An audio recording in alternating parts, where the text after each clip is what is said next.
Good morning बच्चों।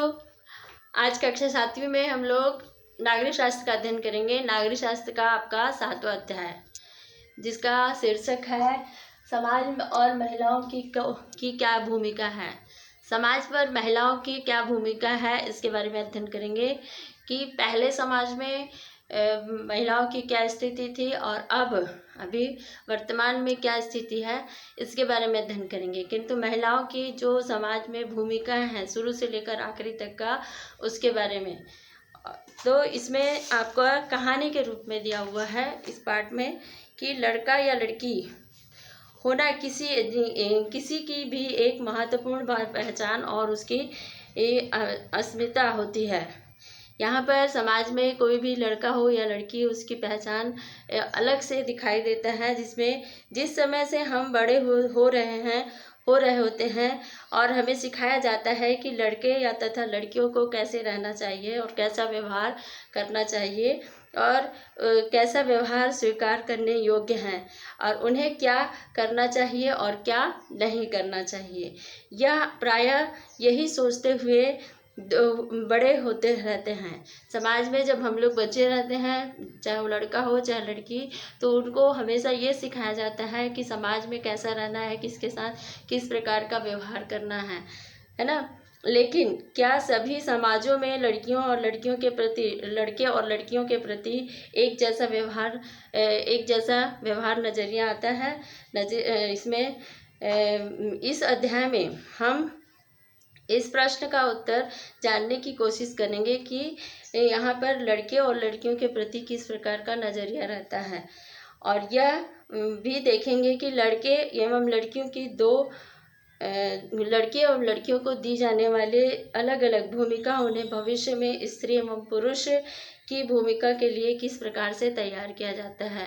समाज में जो छोटे बच्चे रहते हैं, चाहे वो लड़का हो चाहे लड़की, उनको किस प्रकार का व्यवहार देते हैं, किस प्रकार का नजरिया रहता है उन लोग के साथ, ताकि वो आगे चलकर जब वो स्त्री और पुरुष की जब भूमिका निभाते हैं समाज में, तो उनका व्यवहार किस प्रकार से रहना चाहिए, इसके बारे में हम लोग अध्ययन करते हैं। हमें यह भी एहसास कराते हैं कि समाज में लड़के एवं लड़कियों का में स्पष्ट अंतर करता है और यहाँ पर दोनों ही अलग अलग रूप से इनका व्यवहारों में अंतर रहता है। यह बहुत ही कम आयु में से ही शुरू हो जाता है। जब से बच्चा अपने आप को जानना और समझना, अपने परिवार को जानना समझना प्रारंभ करता है, तब से उसको ये शिक्षा दी जाती है। उदाहरण के लिए उन्हें खेलने के लिए यहाँ पर विभिन्न खिलौने दिए जाते हैं। बच्चों को भिन्न भिन्न प्रकार के खिलौने दिए जाते हैं।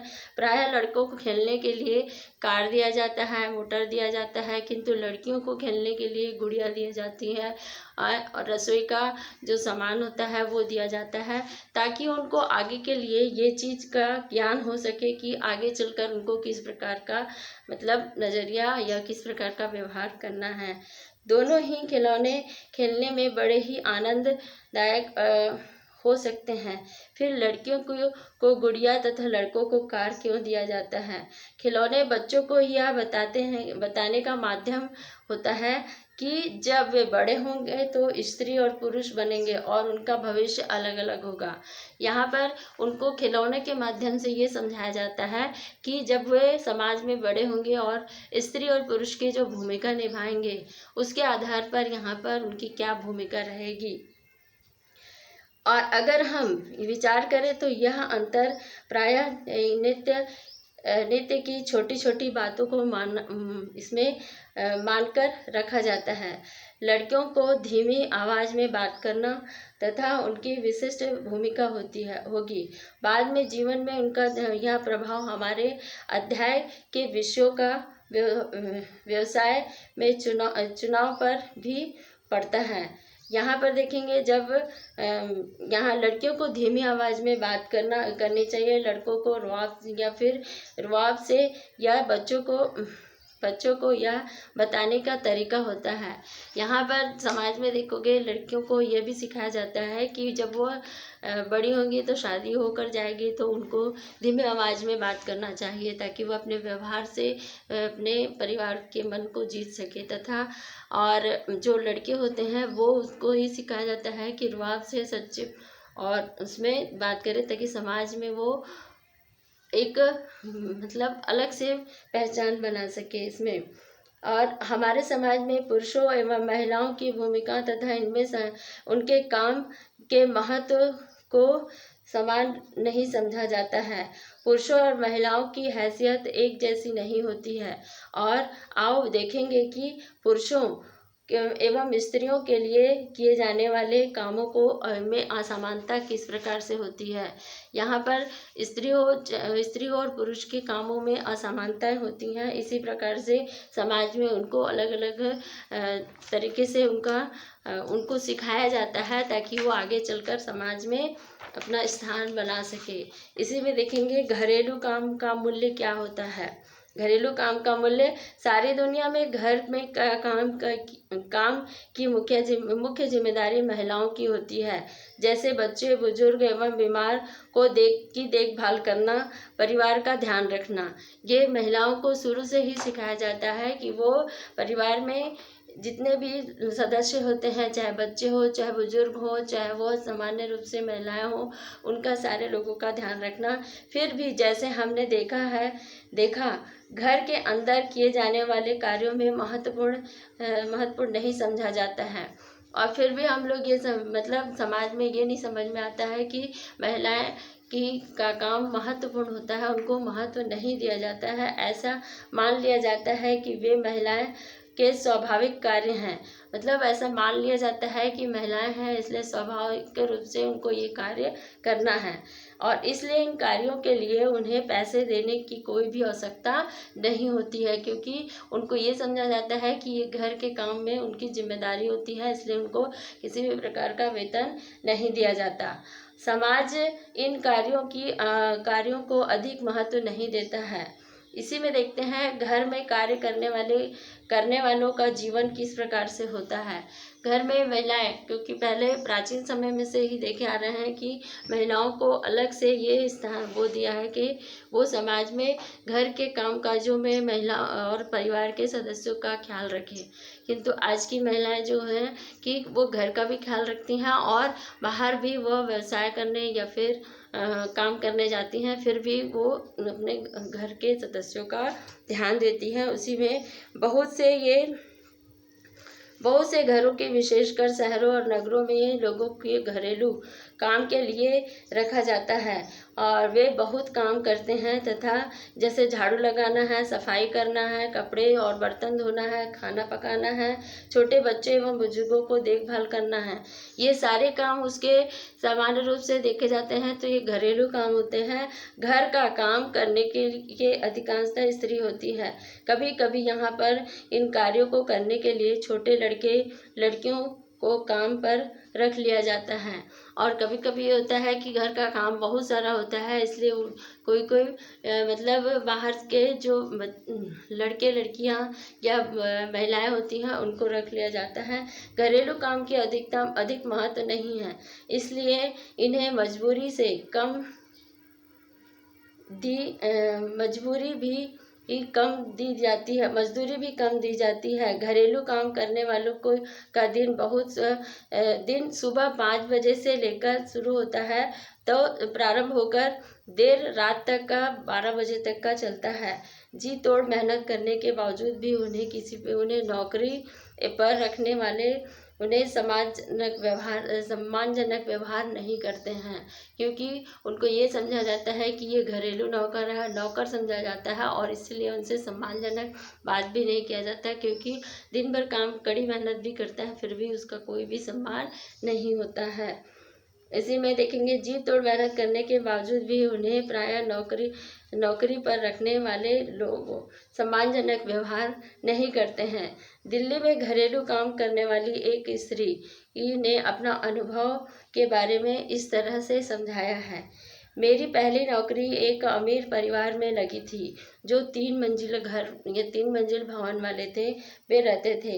मेम साहब में काम करने वालों के प्रति संवेदना नहीं थी। वह हर काम करने वाले के लिए चिल्लाती रहती थी। मेरा काम रसोई का था और दूसरी दो लड़कियां सफाई के काम के लिए रखी गई थी तथा हमारा दिन सुबह 5 बजे से शुरू होता था। वो अपनी कहानी बता रही है, जो कि वो एक घर में काम करने के लिए जाती थी जहाँ पर बहुत काम रहता था और काम करने के लिए अलग से 2 और नौकरानियों को रखा गया था। इसमें हमने इसमें देखोगे दिन सुबह 5 बजे से शुरू होता था। नाश्ते में हमें केवल 1 प्याला चाय और 2 रोटियां बस मिलती थी।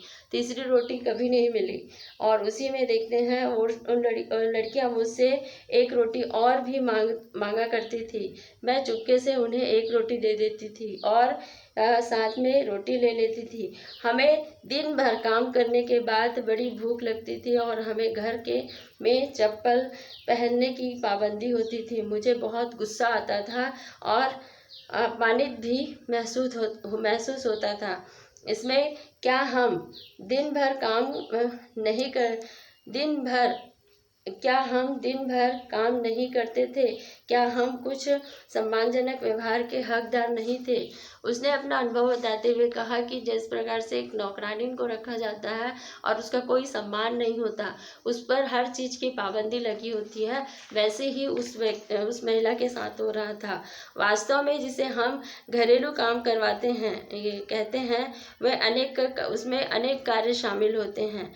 इसमें से कुछ कामों में अधिक शारीरिक श्रम लगता है तथा ग्रामीण एवं शहरी क्षेत्रों में महिलाओं एवं लड़कियों की दूर दूर से पानी लाना पड़ता है तथा ग्रामीण क्षेत्रों में स्त्रियां और महिलाएं को जलाऊ लकड़ी से भरा गट्ठा भी सिर पर उठाकर लाना पड़ता है। शहर की महिलाओं की बात अलग होती है, किंतु महिलाएं जो ग्रामीण क्षेत्रों में रहती हैं, उन महिलाओं का काम ज़रूरत से ज़्यादा होता है। उन्हें पानी से लेकर लकड़ी से लेकर हर चीज़ बाहर से लाना पड़ता है, जिसके कारण से उनको शारीरिक थकान और शारीरिक मेहनत भी बहुत अधिक लगता है। और कपड़े धोने, सफाई करने, झाड़ू लगाने तथा इसमें वजन उठाने के कामों में झुकने उठाने तथा सामान लेकर चलने की ज़रूरत होती है। बहुत से काम जैसे खाना बनाने आदि में लंबा समय तक का गर्म चूल्हे के सामने खड़ा रहना पड़ता है। महिलाएं जो काम करती हैं वह शरीर में भारी थकान तथा इसमें थकान वाला काम होता है, जबकि हम आमतौर पर सोचते हैं कि पुरुष ही ऐसा काम कर सकते हैं। और यहाँ पर हम एक और उदाहरण लक्ष्मी का पढ़ते हुए हैं, जो माता पिता के सहयोग से अपने अस्तित्व को सिद्ध करती है। आमतौर पर वह रेल का इंजन आदमी चलाते हैं, पर वह झारखंड की एक गरीब आदिवासी महिला है। परिवार की 27 वर्षीय महिला, जिसका नाम लक्ष्मी है, वह रेल इंजन की ड्राइवर है और इस धारा का रुख बदल दिया था, जिसमें जैसे हम बोलते हैं समाज में महिलाओं का काम केवल घरेलू काम होता है, तो ये लक्ष्मी ने महिलाओं का रुख ही बदल गया कि समाज में महिलाएं घरेलू काम के अलावा ये बाहर का काम भी कर सकती है, और उसका जीता जागता उदाहरण लक्ष्मी थी। इसमें देखेंगे लक्ष्मी कहती थी कि मुझे चुनौतियों से खेलना बहुत पसंद है, और जैसे ही कोई यह कहता था कि यहाँ पर अमुक काम लड़कियों के लिए नहीं है, मैं करके दिखा सकती हूँ। लक्ष्मी के जीवन में एक ऐसा करने के अनेक इसमें अवसर आए थे। एक अवसर तब आया था जब वह इलेक्ट्रॉनिक में डिप्लोमा करना चाहती थी, फिर भी उन्हें इसमें पॉलिटेक्निकल कॉलेज में मोटरसाइकिल चलाई और तब उसने तय किया कि इंजन ड्राइवर बनेगी, और इस प्रकार से छत्तीसगढ़ की एक महिला में विभिन्न क्षेत्रों में अपना योगदान दे रही है। यहाँ पर देखेंगे महिलाओं की जो भूमिका है उसके बारे में हम लोग पढ़े कि महिलाएं केवल घरेलू काम ही नहीं बल्कि जो काम पुरुष करते हैं वो भी कर सकती हैं और समाज में अपना स्थान बना सकती हैं। इस पाठ का हम लोग भाग 1 पढ़ रहे थे, अब हम लोग इसका भाग 2 अगले क्लास में पढ़ेंगे। ठीक है, थैंक यू।